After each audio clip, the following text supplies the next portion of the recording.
A Christmas Carol by Charles Dickens. A Christmas Carol, a play version adapted by Frederick Gaines.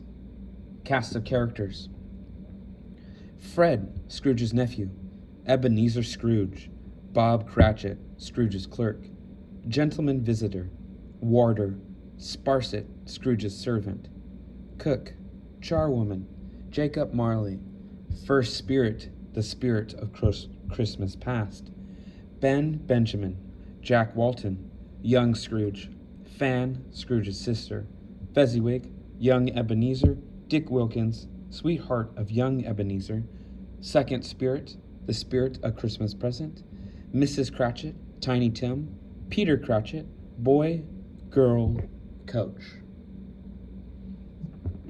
Sequence of scenes.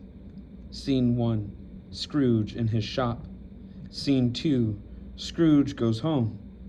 Scene 3, the spirit of Christmas past. Scene 4, the spirit of Christmas present. Scene 5, the spirit of Christmas yet to come. Scene 6, Scrooge's conversion. Notes on the play. Ebenezer Scrooge, obsessed with solitude and greed, collides in a nightmare with his own youth and his lost love. In Frederick Gaines' theatrical adaptation of Charles Dickens' story, Scrooge is visited by spirits of Christmas past, Christmas present, and Christmas yet to come in A Christmas Carol by Frederick Gaines. 5 scenes that flow rapidly from one to the next, activated by the setting. Carolers sing fragments of joyous Christmas songs in the corners of Scrooge's mind, and a little girl with a doll accompanies him on the street and joins him on his dream journey. The visiting spirits of Christmas force Scrooge to confront people and scenes from his life that remind him of his friendlessness. He even sees his home and his future corpse being rifled by his own servants. Finally, he awakens to the reality of Christmas morning and discovers the joy of giving, loving, and caring for others. Scene 1, Scrooge in his shop. The play begins amid a swirl of street life in Victorian London. Happy groups pass. Brightly costumed carolers and families call out to one another and sing "Joy to the world" softly as the children talk. Bob Cratchit, a clerk who works in Scrooge's office, comes in. He takes some coal from the mound and puts it into a small bucket. Scrooge's nephew, Fred, enters, talks with the children, and gives them coins and sends them away with a "Merry Christmas." "A Merry Christmas, Uncle. God save you." "Bah, humbug." "Christmas is a humbug, Uncle. I hope that's meant as a joke." "Well, it's not. Come, what is it you want? Don't waste all day, nephew." "I only want to wish you a Merry Christmas, Uncle. Don't be cross." "What else can I be when I live in such a world of fools as this? Merry Christmas? Out with Merry Christmas! What's Christmas to you but a time for paying bills without money? A time for finding yourself a year older but not an hour richer? If I could work my will, every idiot who goes about with Merry Christmas on his lips should be boiled with his own pudding and buried with a stake of holly through his heart." "Uncle!" "Nephew, keep Christmas in your own way and let me keep it in mine." "But you don't keep it." "Then leave it alone then. Much good it may do you. Much good it has done you ever." "There are many things from which I might have found enjoyment, but which I have not profited, I dare say, Christmas among the rest. And though it has never put a scrap of gold in my pocket, I believe it has done me good and will do me good, and I say God bless it." "Bah." "Don't be angry, Uncle. Come, dine with us tomorrow." "I'll dine alone, thank you." "But why?" "Why? Why did you get married?" "Why, because I fell in love with a wonderful girl." "And I fell in love with being alone. Good afternoon." "Nay, Uncle, but you never came to see me before I was married. Why give it as a reason for not coming now?" "Good afternoon." I'm sorry with all my heart to find you so determined, but I have made the attempt to honor Christmas, and I'll keep that good spirit to the last. So, a Merry Christmas, Uncle. Good afternoon. And a Happy New Year. Good afternoon. Fred hesitates, as if to say something more. He sees that Scrooge has gone to get a book down from the shelf, and he starts to leave. As he leaves, the doorbell rings. Bells. Is it necessary to always have bells? The gentleman visitor enters, causing the doorbell to ring again. Cratchit! Yes, sir. The bell, you fool, see to it. Yes, sir. He goes to the entrance. Merry Christmas.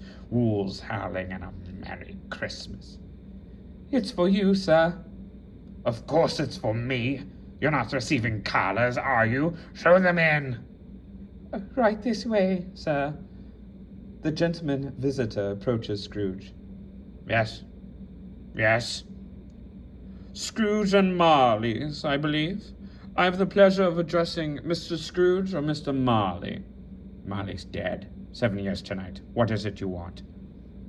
I have no doubt that his kindness is well represented by his surviving partner. Here, sir, my card. He hands Scrooge his business card. Kindness. No doubt of it. All right, I can read. What is it you want? He returns to his work. At this festive season of the year, it's winter and cold. He continues his work and ignores the gentleman visitor. Yes, it is, and the more reason for my visit. At this time of the year, it is more than usually desirable to make some slight provision for the poor and penniless who suffer greatly from the cold. Many thousands are in want of common necessaries. Hundreds of thousands are in want of common comforts, sir. Are there no debtors' prisons? Many, sir. And the workhouse, is it still in operation? It is still. I wish I could say it was not. The poor law is still in full strength, then? Yes, sir. I'm glad to hear it. From what you said, I was afraid someone had stopped its operation. Under the impression that they barely provide a Christian cheer of mind and or body to many people, a few of us are hoping to raise funds to buy the poor some meat or drink or means of warmth. We chose this time because it is the time of all others when want is strongly felt and abundance rejoices. May I put you down for something, sir? Nothing. You wish to be anonymous? I wish to be left alone. Since you ask me what I wish, sir, that is my answer. I don't make merry myself at Christmas, and I can't afford to make lazy people merry. I help support the establishments I have mentioned. They cost enough, and those who are poorly off must go there. Many can't go there, and many would rather die. If they would rather die, they had better do it and decrease the surplus population. That is not my affair. My business is. It occupies me constantly. He talks both to the gentleman visitor and himself while he thumbs through his books. Ask a man to give up life and means. Fine thing. What is it? I want to know. Charity. Damned charity. His nose deep in his books, he vaguely hears the dinner bell being rung in the workhouse. He looks up as if he has heard it, but never focuses on the actual scene. The warder of the poorhouse stands in a pool of light at the far left, slowly ringing a bell. Dinner? All right, line up. The poorly clad, dirty residents of the poorhouse line up and file by to get their evening dish of gruel, wordlessly accepting it and going back to eat listlessly in the gloom. Scrooge returns to the business of his office. The procession continues for a moment. Then the image of the poorhouse is hidden by darkness. The dejected gentleman visitor exits. Latch the door, Cratchit. Firmly. Draft as cold as Christmas blowing in here. Charity. Suddenly carolers appear on the platform, and a few phrases of their carol, "Angels we have heard on high," are heard. Scrooge looks up. Cratchit! As soon as Scrooge shouts, the carolers vanish, and Cratchit begins to close up the shop. Cratchit! "Yes, sir." Well, to work then. "It's evening, sir." Is it? "Christmas, sir." Oh, you'll want all day off tomorrow, I suppose. "If it's quite convenient, sir." It's not convenient. And it's not fair. If I was to deduct half a crown from your salary for it, you'd think yourself ill-used, wouldn't you? Still, you expect me to pay a day's wage for a day of no work. "It's only once a year, sir." Be here all the earlier next morning. "I will, sir." Then off. "Yes, sir. Merry Christmas, sir." Bah! As soon as Cratchit opens the door, the sounds of the street begin, very bright and loud. Cratchit is caught up in a swell of people hurrying down the street. Children pull him along to the top of an ice slide, and he runs and slides down to it, disappearing in darkness as the stage suddenly is left almost empty. Scrooge goes around the room blowing out candles, talking to himself. Christmas Eve. Carolers. Bah! There, another day. He opens his door and peers out. Black. Very black. Now where are they? The children are heard singing carolers for a moment. Begging pennies for their songs, are they? Oh boy.